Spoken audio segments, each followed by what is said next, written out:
Hi எல்லோரும் எப்படி இருக்கீங்க? இன்றைக்கி மத்தி மீன் குழம்பும் நெத்திலி ஃப்ரையும் தாங்க செய்கிறேன். நான் மீன் குழம்புனாலே விளக்கெண்ணெயும் நல்லெண்ணெயும் கலந்து தாங்க செய்வேன். அதிகமாக எண்ணெயும் நான் ஊற்றலாம் மாட்டேன். ஏன்னா உப்பு புளி காரம் இதெல்லாம் சேரும்போது கண்டிப்பாக வயிற்றுக்கு கொஞ்சம் ஒத்துக்க மாட்டேங்குது. அதனால் கொஞ்சம் நான் எண்ணெயை கம்மி பண்ணிடுவேங்க. மாங்காய் போட்டு மீன் குழம்பு. மத்தி மீன் வாங்கியிருந்தேன். அது ஒரு ஸ்மெல் வரும் அப்படின்னு சொல்லிட்டு எல்லோரும் பயமுறுத்துவாங்க. எங்கள் வீட்டிலலாம் ரொம்ப கவுச்சி அடிக்கும் அப்படிங்கிற மாதிரி. நான் மீன் க்ளீன் பண்ணும்போது ஒரு ஸ்பூன் ஜீனியும் நல்லா கல்லுப்பு மஞ்சத்தூள் போட்டு நல்லா உரசி கழுவிட்டேன்னா எனக்கு இந்த கவுச்சி ஸ்மெல் இருக்கிறதில்ல. அதனால் நான் எப்போவுமே மீன் கழுவும்போது இறால் நண்டு இதெல்லாம் கழுவும்போது கொஞ்சம் சுகர் சேர்த்துருவேன். சேர்த்து கழுவிட்டேன்னா நல்லா ஒன்றும் ஸ்மெல்லெல்லாம் இருக்கிறது இல்லைங்க. ரொம்ப அது கொழுப்பு மிதக்கும் மத்தி மீன்லாம் சொன்னாங்க. ஆனால் எனக்கு அந்த மாதிரி இந்த தடவை அந்த மாதிரிலாம் ரொம்பலாம் ஒரு ஸ்மெல்லியாலாம் இல்லை. நல்லாவே இருந்துச்சு. நல்ல வாசனையோடு இருந்துச்சு. மீன் குழம்பு கொதிக்க கொதிக்க எனக்கு பழைய ஞாபகம் வந்துருச்சுங்க. நாங்களாம் ஸ்கூல் விட்டு வந்தேன்னா நான் ஸ்கூல் விட்டு வந்தேன்னா மெயினாக நேராக ஃபஸ்ட்டு கிச்சனுக்கு தாங்க போவேன். போய் ஃபஸ்ட்டு என்ன சாப்பாடு அப்படின்னு பார்ப்பேன். அதுக்கு தகுந்த மாதிரி தான் மூடை செட் பண்ணிவிட்டு ட்ரெஸ் சேஞ்ச் பண்ணிவிட்டு வருவேன். எங்கள் வீட்டில் வாரத்தில் எப்படியும் 4-5 நாள் நாங்கள் ஸ்கூல் படித்து காலேஜ் முடிக்கிற வரைக்கும் ஒரு 4-5 நாள் எங்கள் வீட்டில் நான்வெஜ் தாங்க இருக்கும். நான்வெஜ்ஜு ரொம்ப இருக்காமல் இருக்கிறது ரொம்ப ரேர். அப்படி மதியானம் வெஜிடேரியன் செஞ்சுட்டாங்கன்னா நைட்டு ஒரு ரசம் வச்சு ஒரு கருவாடாவது வறுத்துருவாங்க. அந்த மாதிரி வீட்டில் வளர்ந்தோம். எங்கள் ஆத்தா எங்களுக்கு என்ன பண்ணுவாங்க, சாதத்தை போட்டு பிசைஞ்சி மீன் குழம்போ கறி குழம்போ அது எதுனாலும் சரி பெரிய உருண்டையாக நான் என் தங்கச்சி எங்கள் அண்ணன் 3 பேரையும் உட்கார வச்சு பெரிய பெரிய உருண்டையாக கையில் உருட்டி உருட்டி கொடுப்பாங்கங்க. அந்த மீன் முள்ளை எடுத்து அந்த தொட்டுக்க மேலே சாதத்து உருண்டை மேலே வச்சுப்பாங்க.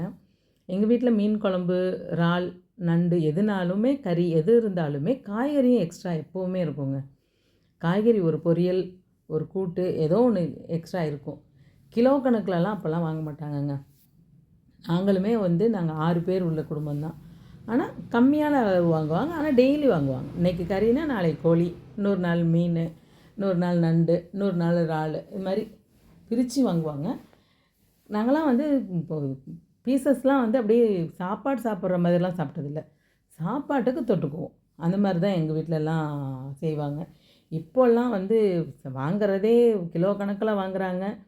என்னமோ அதை மட்டுமே மீல் மாதிரி வச்சுட்டு சாப்பிட்றாங்க. மீல்ஸ் சாப்பிட்ற மாதிரி. மீன் வறுத்தாங்கன்னா ஆளுக்கு 10 பீஸ்லாம் சாப்பிட்றாங்க. அப்படிலாம் கிடையாதுங்க. 2 பீஸ் வீட்டில் பெரிய குடும்பங்கிறதுனால 2 பீஸ் வைப்பாங்க. திரும்ப நைட்டில் ஆளுக்கு 2 1 வரத்துக்கு தகுந்த மாதிரி வச்சுருவாங்க. அப்படி வெறும் குழம்பு தான் இருக்குன்னா நைட்டு ஒரு முட்டையை ஊற்றி வச்சுருவாங்க. இல்லைன்னா ஒரு எக்ஸ்ட்ராவாக ஒரு பொரியல் ஒன்று பண்ணிடுவாங்க. எங்கள் பாட்டி அப்படியே பெரிய பெரிய உருண்டையாக கையில் உருட்டி கொடுக்கும்போது அப்படியே ஒரு இஷ்டமாக இருக்குங்க. அது ஒரு அந்த சாப்பாடு மட்டும் டேஸ்ட்டாக இருந்துச்சு அப்படின்னு சொல்கிறத விட அந்த நினைவுகள் இன்னும் மனசில் அப்படியே வாழ்ந்துகிட்டே இருக்குங்க.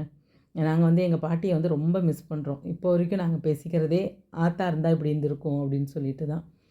இப்போல்லாம் அந்த மாதிரிலாம் நினைப்பாங்களா பசங்கள்லாம் எங்களுக்கு தெரியல.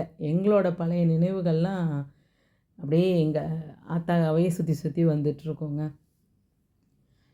அது ஒரு காலம். அதெல்லாம் திரும்பலாம் அது வரவே வராது. அப்புறம் நான் மீன் குழம்பு வச்சு அன்றைக்கி சாப்பிட்டுட்டு அடுத்த நாள் கம்பங்கூழ் தாங்க காய்ச்சிருந்தேன்.